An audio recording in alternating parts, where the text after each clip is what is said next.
জীবনে সবসময় সুখ শান্তি এটা থাকবেই। সুখ শান্তি, দুঃখ কষ্ট প্রত্যেকটা মানুষের জীবনে এটা থাকবেই।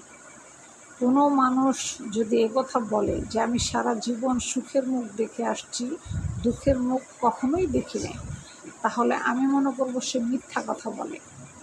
কারণ আল্লাহ তাআলা কষ্ট জিনিসটা এরকম যে সবার জন্যই সৃষ্টি করেছেন। কোনো ব্যক্তির জন্য সৃষ্টি একলা কষ্ট জিনিসটা সৃষ্টি করেন নাই। তাই কোনো ব্যক্তি যদি বলে যে আমি সারা জীবন সুখে ছিলাম, দুঃখের কোনো মুখ দেখি নাই, কষ্টের কোনো মুখ দেখি নাই, তাহলে আমি বলবো সে মিথ্যা কথা বলতেছে।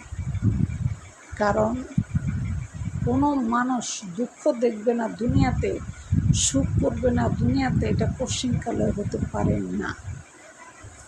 তাহলে বোঝা গেল যে এই পৃথিবীতে আপনার সুখ দুঃখ সব কিছুই আছে। কারণ সুখ দুঃখ যদি মানুষকে আল্লাহ না দিত, তাহলে কিন্তু মানুষ আল্লাহকে চিনতে পারত না। সুখ দুঃখ এই দুইটা জিনিস আল্লাহ তাআলা মানুষকে দিচ্ছে বলেই মানুষ সুখ আর দুঃখকে বুঝতে পারে, অনুভব করতে পারে। আর আল্লাহ বিশেষ করে দুঃখ জিনিসটা এজন্য দেয় যে আমার বান্দা আমার প্রতি কতটুকু বিশ্বাস রাখতে পারে।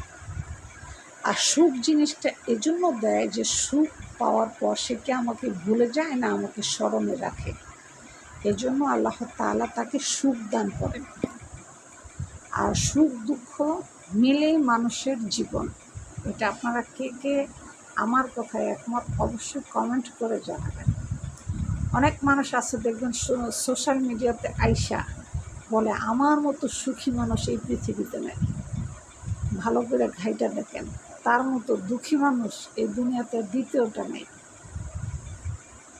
এটাই কিন্তু বাস্তব।